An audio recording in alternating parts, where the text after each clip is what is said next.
घड़ी में 9 बज रहे हैं। ज़्यादा समय मैं नहीं लेना चाहूँगा, लेकिन कुछ ही सूत्र रूप में कुछ बात। सबने बताया कि इतना कार्य बढ़ा, ऐसे बढ़ा, ये हुआ। उसका बीज जो है, उसका बीज है इच्छा शक्ति। अगर इच्छा शक्ति बन जाती है तो बहुत कुछ हो सकता है। आप अपने परिवार के लिए देख लीजिए, आप इच्छा शक्ति रखते हैं, मुझे ये करना है, मुझे मेरे बच्चों को ये बनाना है, और इच्छा शक्ति को साथ में लेते चलते हैं तो लगभग 3 दशक लग जाते हैं। 30 वर्ष की तपस्या होती है, तब वो इच्छा फलीभूत होती है।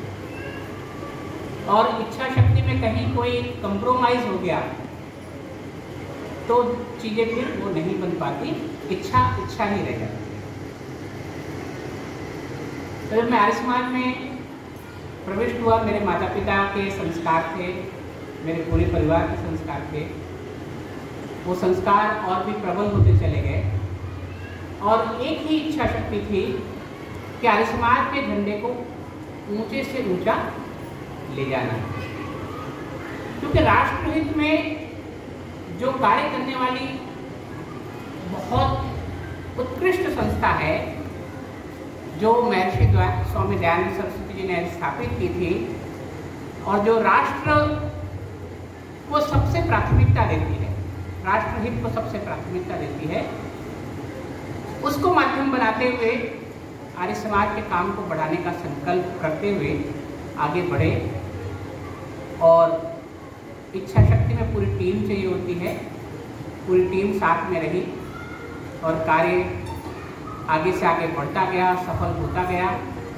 और जब अच्छा कार्य होता है तो अनेक लोग उस कार्य को प्रोत्साहित करते हैं, उस कार्य में सहयोग करते हैं।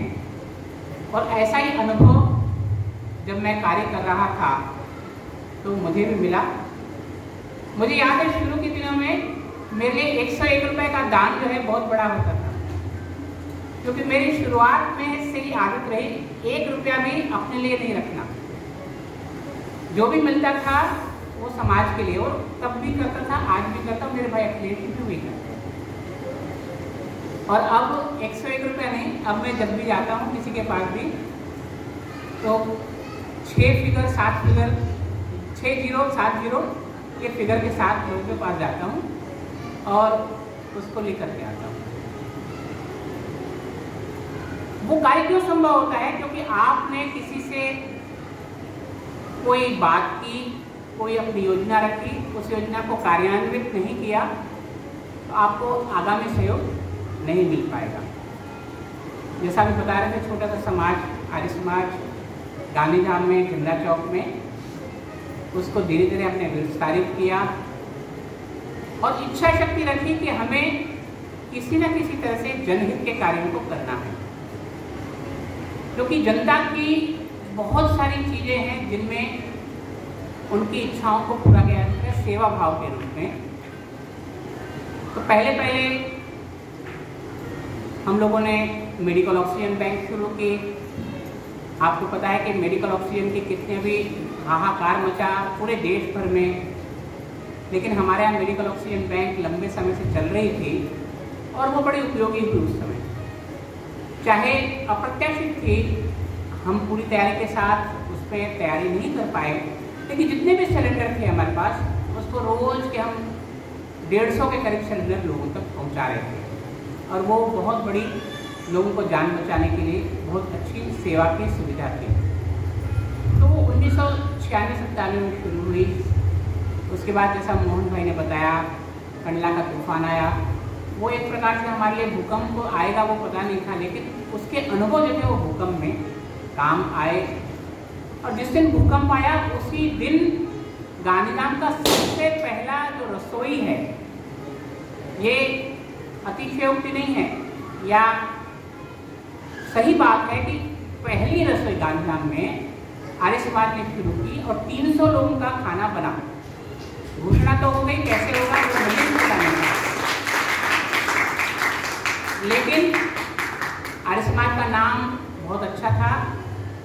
कुछ नगर के विशिष्ट व्यक्ति आ गए, किसी ने अपनी दुकान खुला के टेंट का सामान दिया, किसी ने सब्जी के आलू आदि दिए, किसी ने अनाज दिया, किसी ने तेल दिया। कुछ कार्यकर्ता विमला बहन जैसे पूरी कार्यकर्ताओं के रूप में हमें मिली और भी लोग उसमें साथ जुड़ गए और ये सिलसिला बहुत आगे बढ़ा।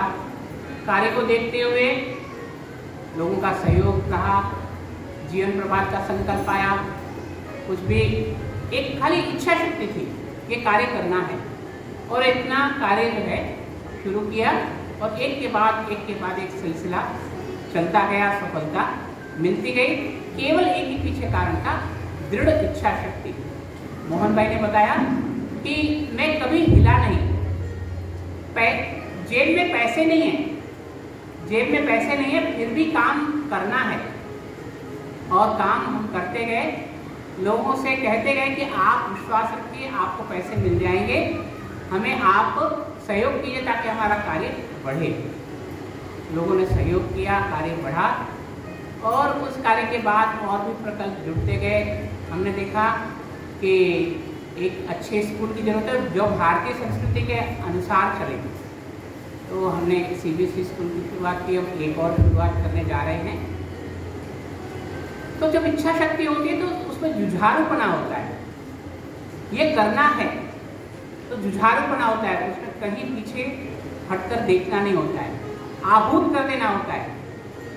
इदं राष्ट्राय इदं नमः हम मंत्रों में अंत में बोलते हैं, तो ये मेरा शरीर जो है राष्ट्र का है, मेरा नहीं है। तो इदं राष्ट्राय इदं नमः की भावना वो अपना रंग लाती है और जो जो सोचते गए वो कार्य संपन्न होते गए और जीवन प्रभात का भी बहुत उज्जवल इतिहास रहा है, क्योंकि 21 साल हो गए, वो बच्चे पढ़ कर के बाहर चले गए और बच्चे जो है जो अनाथ हुए बाद में उन लोगों का पालन पोषण इस समय यहाँ पर हो रहा है। वो बच्चे भी बहुत अच्छे स्तर पे हमने उनको सहयोग किया, जैसा बता रहे थे शास्त्री जी कि उनको B.Tech तक पहुँचाया, नर्सिंग करवाया, पढ़ाई बहुत अच्छी करवाई ताकि वो बहुत अच्छे बन सकें और साथ में एक अच्छे इंसान भी बन सकें। तो मैंने थोड़ी सी 36 साल की जो कहानी है वो मैंने आपको 3.6 मिनट में बताने की कोशिश करी। कहानी तो बहुत लंबी है, उसको बहुत अच्छा बता सकते हैं, लेकिन उसके पीछे एक ही सूत्र रखा कि जुझारूपना, इच्छा शक्ति, और इच्छा शक्ति के बाद हम जब पद पे बैठे तो पदों से कभी भी हमने वो पदों का ध्यान नहीं रखा। पद तो हैसियत देते हैं, हमें किसी को तो हैसियत मिलेगी ना, तो पद तो हैसियत देते हैं। हमने उन पदों पर रहकर भी कार्यकर्ता के रूप में काम किया। आप अगर देखेंगे हम अभी तो यहाँ स्थानीय रूप से बहुत काम करते हैं, लेकिन मेरा जो है अभी बीच में वासना भाई का जन्मदिन था 31 जुलाई को, और उसी दिन सुबह मुझे चंडीगढ़ निकलना था। चंडीगढ़ की 10 बजे की फ्लाइट के अनुसार मैं आराम से पहुँच सकता था, लेकिन फिर एक कार्यक्रम आया कि आप चंडीगढ़ की फ्लाइट कैंसिल करेंगे और पहले दिल्ली आएंगे। अब एक दिन पहले सूचना हुई तो कुछ भी नहीं हो सकता, मैंने कहा चले हो जाएगा। यहाँ से कार्यक्रम पूरा किया। सुबह लगभग 5 बजे की फ्लाइट थी और 4 बजे पहुँचना होता है, और आपको पता है कि माड़िया के वहाँ पे पुल बंद था और कितना ट्रैफिक जाम था, और उस ट्रैफिक जाम में मैं यहाँ से निकल गया, 11 साढ़े 11 बजे निकला। मेरे परिवार की जान हथेली में थी और मुझे भी पता था कि मैं रॉन्ग साइड में निकल रहा हूँ और हैवी ट्रैफिक होता है, वो तो जरा सा भी अगर चूके तो गाड़ी मेरे ऊपर चढ़ सकती है। लेकिन ईश्वर हर एक चीज़ के संकल्प पूरे करने में सहयोगी होता है, और मैं वहाँ से यहाँ पूरा दिन भर काम किया है, जगह हैं, और गाड़ी में 2 सेकंड भी अगर गफलत होती है तो किसी से टकरा जाएगी। लेकिन मैं करके 4 बजे जो है वहाँ एयरपोर्ट पहुँचा, वहाँ फिर 5 बजे 5:30 बजे की फ्लाइट थी, पकड़ ली। कहने का मतलब है कि पराकाष्ठा, मेहनत की पराकाष्ठा, उसको कभी भी छोड़ा नहीं, और वो मेहनत की पराकाष्ठा की वजह से ही जो है ये कार्य सफल होते रहे। तो कार्यकर्ता के रूप में काम करने की आदत रही और सबको साथ लेकर चलने की आदत। ये नहीं कि मैं ही काम करूँगा, सब साथ नहीं देंगे, सबका साथ नहीं लेना है, सबका साथ। और उसमें भी किसी प्रकार का आपस में खींचातानी नहीं। हमारे यहाँ तो कार्यकर्ता जो होते हैं, आर्य समाज में आइएगा, कार्यकर्ताओं पर मैंने अपने अनुभव के आधार पर कार्यकर्ताओं के क्या गुण होने चाहिए वो लिखे, तो उन गुणों को मैंने अनुभूत किया, अपने में उतारा, फिर उन गुणों को लगाया, समाज में देखा क्या विडंबनाएं हैं। तो खींचातानी घर में हो जाती है तो समाज में तो उससे भी ज़्यादा हो जाती है। आपस में कहते हैं मेरा क्या नुकसान है, मैं तुझे नहीं पढ़ने दूंगा, अगला कहता मेरा क्या नुकसान, मैं तुझे नहीं पढ़ने दूंगा। और नुकसान किसका होता है? समाज का नुकसान होता है। तो यहाँ पर उन सब चीज़ों को हमने ध्यान रखा और वो चीज़ें पल्लवित करते हुए आज हम उसको और पल्लवित करने जा रहे हैं। मुझे खुशी है कि आज बहुत अच्छी तरह से पिछले हफ्ता पूरे सप्ताह में नहीं आया, और ना आने का कारण भी यही था कि मैं आऊँगा तो यहाँ की चीज़ों की भनक मुझे पड़ जाएगी, इनको अपनी तरह से तैयारी की। वे रोज़ कुछ न कुछ तैयारी कर रहे थे और इस पूरी टीम ने तैयारी की और बहुत अच्छी तैयारी की। मैं उस पूरी टीम को बधाई और साधुवाद देता हूँ कि आपने ये जो तैयारियाँ की हैं वो आगे भी किसी के जन्मदिन पे काम आएंगे, और जब वो आएँ तो ये कलेवर देके उन्हें जो होटलों में पार्टी करते हैं 10-10, 20-20 हज़ार रुपये खर्च करते हैं, यहाँ तो 2-5 हज़ार रुपये में उन बच्चों को भी खाना खिलाएंगे, अपने परिवार के साथ भी खाना खाएंगे और एक वातावरण लगेगा कि हम बहुत अच्छी जगह पे आके जन्मदिन मना रहे हैं। तो इनका बहुत बहुत धन्यवाद है। अभी पिछले दिनों हमारे यहाँ श्री छत्रपाल जी, श्री नरेश जी, तेजस जी, धर्माचार्य जी और भी कुछ लोग जुड़े, प्रशांत जी, ये सब लोगों ने मिलकर के एक आर्य दल का गठन किया और मेरा आशीर्वाद उसके साथ शुरू से ही रहा है, क्योंकि ये मेरी सोच थी कि यहाँ पर शुरू होना चाहिए। उसको फलीभूत करने में ये पूरी टीम लगी हुई है और डीएवी में दैनिक इनकी कक्षाएँ चलती हैं, काफ़ी बच्चे आते हैं, काफ़ी महिलाएं आती हैं और अच्छी अच्छी बातें सीखते हैं। इसके परिणाम दीर्घगामी होते हैं। अब एक व्यक्ति कितना परिवर्तन ला सकता है आप देखिए। देश भर में अगर नरेंद्र मोदी जी हमारे प्रधानमंत्री के रूप में आए तो उनके आने से कितनी बातें जो हैं वो दृढ़ हुई, मजबूत हुई, सफल हुई। स्वामी रामदेव जी आए, उन्होंने क्या चमत्कार किया। तो एक व्यक्ति अकेला बहुत कुछ कर सकता है। तो हम भी जो तैयार कर रहे हैं उनमें से एक ऐसा बिरला व्यक्तित्व तैयार होगा जो ऐसा सिर फिरा होगा कि वो देश, धर्म, जाति के लिए जो है वो पूरी तरह से समर्पित होगा, उसे कोई परवाह नहीं। कोरोना काल में आपने देखा कि आपकी आवश्यकता क्या है। मेरे घर का खर्च 10,000 रुपये में चल रहा था, तो मेरे को तो बहुत कुछ मेरे पास में है, इसका मतलब मुझे जो है बाकी कोई 10,000 के अलावा कोई ज़रूरत ही नहीं है। तो उन ज़रूरतों की आवश्यकता के साथ अगर हम संतुष्ट हो जाए, अपना जीवन चला लें, तो ज़्यादा हाई चीज़ की जरूरत नहीं होगी और आप अपना समय भी दे सकेंगे, अपना आर्थिक सहयोग भी दे सकेंगे। तो मेरा आप सबसे आह्वान है कि आप लोग इस अभियान में जुड़े हुए हैं, इतनी अच्छी संख्या में आए हैं और इस अभियान में जुड़े। पैसा मैं लेकर के आऊँगा, जैसा कि बताया कि पैसा देने वाले बहुत लोग बैठे हैं, मेरा उनसे बहुत परिचय है, तो उसमें कोई कमी आएगी नहीं।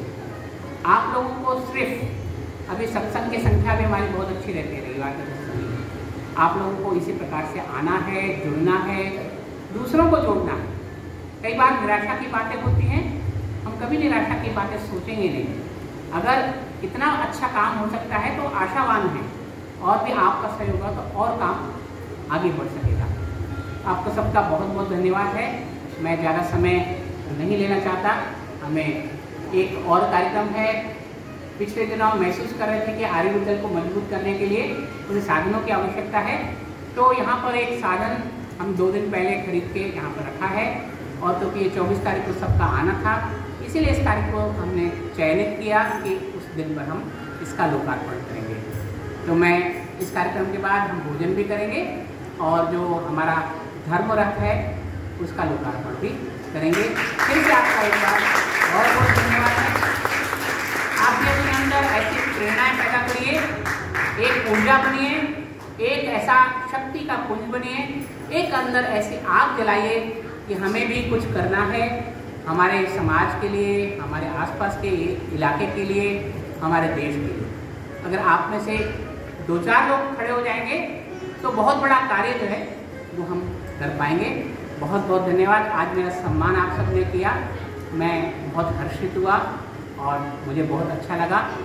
लेकिन ये सम्मान जो है मेरे जिम्मेदारियों को और बढ़ाता है कि मुझे आपने सम्मानित किया है तो मुझे और जिम्मेदारी से काम आगे करने हैं और उनको सुचारू रूप से करना है। क्योंकि मैं बैंक में रहा, बैंक में हर चीज़ फाइनेंशियल इंस्टीट्यूशन होने से हर चीज़ के पीछे अदरवाइज सोचने की आदत रही कि यहाँ पर कुछ गड़बड़ हो सकती है, फाइनेंशियल मैटर में बहुत सतर्क होकर चलते हैं। तो वही सारे सिस्टम जो है मैंने यहाँ जीवन प्रभात में भी लागू की, आर्य समाज में भी लागू की और DAV स्कूल में भी लागू की। जो सिस्टम रहेगी, जो हर चीज़ मॉनिटरिंग होगी, तो वहाँ कहीं भी कोई भी चीज़ ट्रैक हो सकती है। तो एक सिस्टम के अनुसार हम यहाँ पर चले, इसलिए एक व्यवस्था की जो है यहाँ पर आपको एक उसका आभास होगा, यहाँ पर एक व्यवस्था के अंतर्गत काम हो रहा है। तो आप लोग जो है